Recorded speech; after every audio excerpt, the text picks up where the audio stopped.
ओम शांति। आज हमारा टॉपिक है कि विनाश, उसमें राजयोग से हमें क्या मदद प्राप्त होगी। तो आज हम देखेंगे दो चीजें कि एक, विनाश होगा या नहीं होगा, उसको लेकर जो लेटेस्ट जो हमारे फैक्ट्स हैं या जो बड़े बड़े मीडिया हाउसेस हैं जो वो क्या पब्लिश कर रहे हैं, किस बारे में न्यूज़ है, न्यूज़ क्या कहती है ना, और डेटा क्या कहता है। तो वो उसके हम सपोर्ट से देखेंगे कि हमें क्या लगता है, और फिर अगर ऐसा है तो उसमें राजयोग क्या मदद करेगा। सिर्फ हम ऐसे कह के तो नहीं छोड़ सकते कि विनाश होगा। विनाश होगा तो हमें उसकी तैयारी भी कुछ करनी पड़ेगी। तो राजयोग उसमें क्या करता है, क्या उसकी हमें बिल्कुल गहनता से हम उसको समझते हैं कि बिल्कुल ऐसे ही होना चाहिए तभी हमें मदद मिलेगी, या हम सिर्फ आंखें बंद करके बैठे हैं, वो आज हम देखेंगे। जैसे कि आपको पता है, ये हमारा बाबा हेल्पलाइन 108.com, ये हमारी एक हेल्पलाइन सेवा है।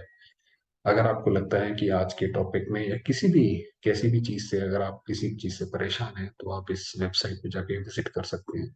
यहाँ पे आपको free counselling, spiritual counselling provide की जाती है, जो कि नॉन मेडिसिनल होती है। इसमें मेडिसिन हम लोग नहीं प्रोवाइड करते हैं कोई भी। तो आप अगर चाहें तो इसका लाभ ले सकते हैं। अच्छा, तो अभी बात करते हैं अपोकेलिप्स, इसको विनाश बोलते हैं। तो पहली बात तो ये है कि अब देखिए न्यूज़ क्या कहती है। तो पहली बात तो वो कहते हैं कि भाई कोविड के आने के बाद जो एक विश्व स्तर पर जो मेंटल हेल्थ है वो बहुत ज्यादा खराब हुई है। लोग और ज्यादा डिप्रेस हो गए हैं और ज्यादा स्ट्रेस्ड आउट हो गए हैं। ये एक पब्लिश हुआ था काफी समय पहले। फिर उसके बाद दूसरा आया कि ये जो क्लाइमेट क्राइसिस जो ये चल रहा है आपका, पहले बताया कि मेंटल हेल्थ, दूसरे में बताया कि ये जो आपका ग्लेशियर पिघल रहे हैं, आपका क्लाइमेट इतनी जल्दी वार्म होता जा रहा है, उसके ऊपर भी अभी तक कोई ऐसा कोई क्रेडिबल कुछ बना नहीं है कि हम उसको अचीव कर पाएंगे कि नहीं कर पाएंगे। क्योंकि अगर आपने क्लाइमेट क्राइसिस से अगर डील करना है, अगर आप धरती को चाहते हैं वो जल्दी गर्म ना हो, तो उसमें प्रॉब्लम ये है कि उसमें आपको अपने देश की प्रगति रोकनी पड़ेगी। जितनी तेजी से आप हथियार खरीद रहे हैं वो भी आपको खरीद फरोख्त भी कम करनी पड़ेगी, फैक्ट्रियों का प्रोडक्शन कम करना पड़ेगा। और जब ऑलरेडी रिसेशन चल रहा है तो कोई भी देश अपने आप को कैसे पिछाड़ना चाहेगा। तो यहाँ पे ये प्रॉब्लम है क्लाइमेट क्राइसिस को लेकर, तो इसके ऊपर भी अभी तक कुछ बना नहीं है। और ये दिन पे दिन इसकी हालत खराब ही होती जा रही है। फिर आप देखेंगे जो रशिया ने जो इन्वेड करा यूक्रेन के ऊपर, जो उसने वॉर किया है, उससे पूरी धरती का जो वातावरण है, और यहाँ तक कि खाने पीने तक की भी अब जितना देख रहे हैं इन्फ्लेशन आ गई है, वो हर उसके उस पे एक असर पड़ा है। समाज के हर वर्ग पे उसका असर पड़ा है। और आप देखेंगे कि जो हमारा जो पीने का पानी है वो भी साफ जो पीने का पानी है, जो कि पीने लायक है, क्योंकि काफी सारा पानी तो हम खराब कर चुके हैं। हमारी जितने भी समुद्र के जो पानी है उसमें जो है ये दवाइयाँ पाई पाई जाती हैं, उसमें भी सबसे ज्यादा एंटी डिप्रेसेंट की दवाइयाँ सबसे ज्यादा पाई जाती हैं। क्योंकि हम जो भी हमारा कूड़ा करकट होता है वो हम समुद्र में डंप कर देते हैं, तो वो पानी भी पीने लायक नहीं रह गया है। तो पानी जो पीने लायक हमारे पास बचा है वो भी बड़ा लिमिटेड बचा है।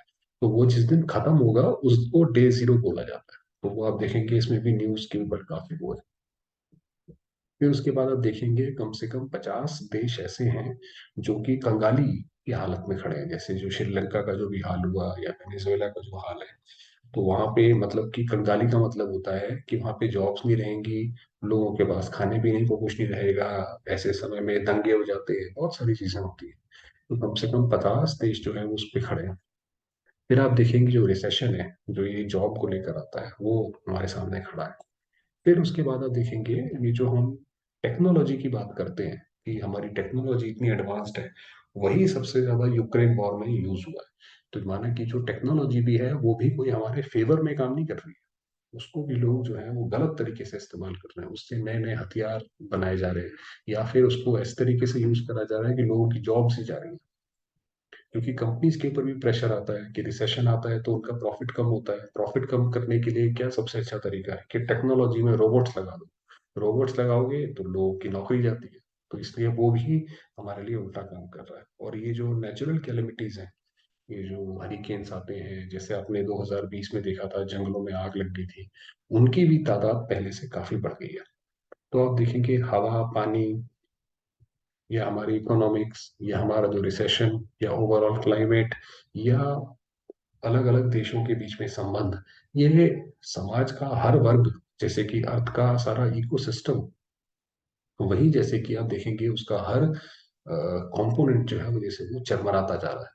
तो ऐसे में अगर हम आंखें बंद करके बैठ जाए, ये सिर्फ सोचे कि विनाश नहीं होगा, ये तो जैसे वो कबूतर ने, बिल्ली आई और कबूतर ने आंखें बंद कर ली तो कि बिल्ली चली गई, तो वो वाला हालत हो जाएगी। तो इसमें तो हमें अपने आप को तैयार करना पड़ेगा। उसमें राजयोग क्या मदद कर, बात ही आती है। तो आप देखेंगे कि जो ये इसका इम्पैक्ट है, जो हमने विनाश की बात करी, एक तो उसका बाहरी इम्पैक्ट है। तो ये देखेंगे आप, ये सारे सर्कल बाहरी इम्पैक्ट की बात करते हैं, जैसे पानी और गेहूं की कमी, या नेचुरल कैलेमिटीज, या क्लाइमेट, या जो पॉलिटिकल इंस्टेबिलिटी, जो देश जो ये खराब हो रहे हैं। तो ये सब बाहर का है, इनको तो हम कंट्रोल नहीं कर सकते हैं, मगर जो इनका जो इम्पैक्ट है वो हमारे मन पे पड़ता है। और उसका इम्पैक्ट हमारे मन पे क्या पड़ता है कि हमें जैसे फियर, हमारा एक अंदर से डर हमारे अंदर जागृत होता है, या हमारे साइकोलॉजिकल इमोशनल ट्रॉमास जो है वो सामने आते हैं, स्पिरिचुअलिटी और फेथ से हमारा विश्वास उठ जाता है। या जो हमारी जो मटेरियलिस्टिक लाइफ है, आपको पता है काफी लोग पहले जैसे ही सैटरडे संडे आता था वो डिस्क वगैरह यहाँ वहाँ जाना पसंद करते थे, मगर जैसे ही कोविड आया तो सब बंद हो गया, तो अब उन्हें पता ही नहीं पड़ता कि अब लाइफ कैसे जी जाए आगे। तो ये इसका इम्पैक्ट है। तो राजयोग जो है वो आपके इनर सर्कल पे काम करता है। वो ऐसे करता है कि आपका जो बाहर सर्कल में कुछ भी होता रहे, हमारा इनर सर्कल जो है वो सेफ रहे। इस पे राजयोग काम करता है। अब राजयोग जो है वो हमें 4 सॉल्यूशंस देता है, जिससे कि हमारा इनर सर्कल ऐसा रहे कि वो बिल्कुल बाहर से एकदम आइसोलेटेड या प्रूफ रहे, कि उसमें कुछ भी होता रहे हमें प्रॉब्लम नहीं आएगी। तो उसके लिए हमें क्या करना पड़ेगा? तो आप देखेंगे कि सबसे पहला जो है फियर पे जो काम करता है, कि सबसे बड़ा फियर ये होता है फियर ऑफ डेथ, कि हमें कुछ होना चाहे। तो बहुत सारे व्यक्तियों को इसका डर लगता है कि भाई हमें कुछ ना हो जाए, ये सबसे बड़ा डर है। तो इसमें आप देखेंगे कि ये 20 साल के यूके के बहुत बड़े फेमस डॉक्टर्स हैं, जिन्होंने 20 साल ही रिसर्च करी, और उन पेशेंट्स पे रिसर्च करी जो कि ऑपरेशन थिएटर में मर जाते हैं और फिर दोबारा से जिंदा हो जाते हैं, मतलब उनकी क्लिनिकल डेथ हो जाती है और उसके बाद वो दोबारा से आ जाते हैं। तो उनके ऊपर उन्होंने रिसर्च करी और ये पाया कि उन्होंने ये बोला कि जैसे हम अपनी बॉडी से अलग हुए और हमें किसी रोशनी ने, किसी पॉइंट ऑफ लाइट ने, उससे हमें बड़ा प्यार का एहसास हुआ, और वो इतना ज्यादा एहसास अच्छा था कि हमारा वापस आने का मन नहीं करता था। तो जब हम वापस आए, वापस तो आना पड़ा, उस रोशनी ने बोला कि वापस जाओ, वापस तो आना पड़ा, मगर उसके बाद से हमारा जो शरीर से जो डर था वो खत्म हो गया। तो क्या मतलब हुआ? अब आप देखिए, ये राजयोग का पहला प्रिंसिपल है कि आपका जो डेथ है वो कोई ऐसा कोई पेनफुल एक्सपीरियंस नहीं है। एक शरीर छोड़ा, दूसरा जाके ले लिया, इसमें इतनी डरने की घबराने की क्या बात है? और यही राजयोग का पहला प्रिंसिपल है कि हम अपने आप को इस शरीर से अलग एक आत्मा समझते हैं, कि मैं आत्मा अभी इस शरीर में हूँ, शरीर छोड़ के मैं दूसरे में भी जा सकती हूँ, स्व इच्छा से भी जा सकती हूँ, अगर मैं अपनी इतनी पावर जनरेट कर लूँ। अगर मेरे अंदर इतनी ही पावर आ गई राजयोग से, कि अगर मैं अपना शरीर जब मर्जी चाहूँ छोड़ूं, तो मेरा फियर ऑफ डेथ खत्म हो गया। तो ये देखिए, पहला तो ये राजयोग का कितना बड़ा कंट्रीब्यूशन है कि उसने हमें सारे के सारे शरीर के जो डर हैं, किसी भी तरीके के डर से हमें मुक्त कर दिया। फिर उसके बाद दूसरी आती है, आप देखेंगे कि हर एक व्यक्ति की जो कहीं ना कहीं एक इमोशनल डिपेंडेंसीज होती है, किसी की कहीं कम होती है, किसी की कहीं ज्यादा होती है, और वो डिपेंडेंसी जो है इमोशनल स्टेबिलिटी से डायरेक्ट लिंक्ड होती है। जैसे ही हमारी उस डिपेंडेंसी को कोई छूता है ना, कोई उस पर कोई टच करता है, तो हम बड़े परेशान हो उठते हैं। तो आप देखिए, जैसे कोई व्यक्ति है, या तो उसके अपने घर परिवार में बहुत ज्यादा उसकी लगाव है, तो उनको बड़ा वो पसंद करता है, या फिर वो अपनी लाइफ की जो लग्जरीज है, कि उसको अपने घर गाड़ी बंगले उससे बड़ा प्यार है, और या फिर उसको एंटरटेनमेंट जो अपना उसका एक लाइफस्टाइल है, सोशल एक लाइफस्टाइल है, उससे बड़ा प्यार है। या कई लोगों को प्रकृति से प्यार होता है, प्रकृति का उसका इन्वायरमेंट से प्यार होता है, या फिर कईयों को शरीर से प्यार होता है, जो ये हार्ट के शेप में दिखा है। तो अब क्या है, जो पीछे जो हमने न्यूज के आपको सारे आर्टिकल बताए, उस हिसाब से तो ये सारी चीजें एक एक करके ये हमारे हाथ से निकलेंगी। किसी के हाथ से आज निकलेंगी, किसी के हाथ से कल निकलेंगी, निकलनी तो सबके हाथ से है। और ये एक एक समय आएगा कि हमारी ये जो सारी की सारी इमोशनल डिपेंडेंसीज एक एक करके ब्रेक होती जाएंगी, है ना। उसी वही टोटल विनाश जिसको आप बोलो, तो यही तो होगा ना कि सारी की सारी, अब आपकी जब सैटेलाइट ही खराब हो गई तो आप किसी से कांटेक्ट ही नहीं कर सकते, वो व्यक्ति जैसे है ही नहीं आपके लिए। तो ऐसे समय पे आप क्या करेंगे? ऐसे समय पे राजयोग क्या बताता है? तो राजयोग ये कहता है कि ये जो डिपेंडेंसीज हैं, मटेरियल डिपेंडेंसीज हैं, इनको आप पहले से ही हटा दो, और पहले से ही शिव बाबा को, कि ये सारी जो है चीजें मुझे शिव बाबा ने दी थी, इस पे कोई मेरा अपना अधिकार नहीं है कि मेरा बच्चा, ये मेरा घर है, मेरा वो है। और आप एक शिव बाबा को याद करो, जब आपने पहले ही जिसका जो था उसको समर्पित कर दिया, तो फिर आप उन सारी चीजों से मुक्त हुए। कि बस मैं तो जैसे एक ट्रस्टी था, ये तो हमारे राज्यों में आप बहुत ज्यादा कॉमन देखेंगे कि आपको ये देखने को मिल जाएगा हर एक दूसरी मोहल्ले में कि बच्चे आप ट्रस्टी हो। तो इसीलिए जिसका जो भक्ति में कहते हैं मैं तेरा तुझको अर्पण क्या लागे मेरा, तो उसको अर्पण देकर मुक्त हो जाओ, फ्री हो जाओ। तो आपको ये लास्ट में आपको शरीर छोड़ने का डर नहीं, शरीर छोड़ोगे सो इच्छा से छोड़ दोगे, बाकी इधर उधर कुछ होता रहेगा, आप वैसे ही इमोशनल प्रूफ हो जाओगे, क्योंकि आपका तो बस उनसे सेवा के एक संबंध रहेगा कि उनकी सेवा तो करनी है, कर्तव्य तो करना है, बाकी कोई मोह नहीं है उनसे, मेरा मन नहीं है, है ना।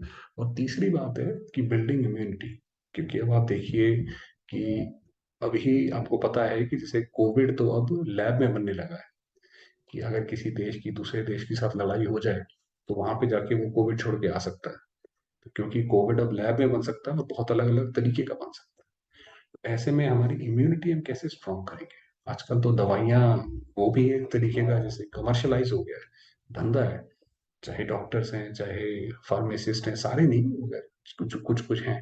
तो उसमें हम अपनी इम्यूनिटी दवाइयों से तो बढ़ा नहीं सकते।